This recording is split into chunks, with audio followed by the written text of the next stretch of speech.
Hello guys, welcome back to our channel. If your Oral-B Braun toothbrush is not turning on, it can be frustrating, especially when it was working fine before and suddenly becomes unresponsive.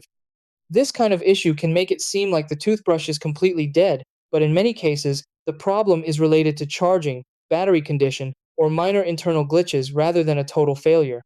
Since these toothbrushes rely on proper charging and contact alignment, even a small issue can stop them from powering on. Once you go through the right checks, you can often bring it back to normal operation without replacing it. In this video, I'll guide you through the exact steps to fix your Oral-B Braun toothbrush and get it working again. Try these. Step 1. Place the toothbrush properly on the charging base and ensure it is connected to power. Step 2. Try a different power outlet to confirm the charger is working. Step 3. Leave the toothbrush on charge for several hours before testing. Step 4. Clean the charging contacts on both the base and the toothbrush. Step 5. Press and hold the power button for a few seconds to attempt a reset.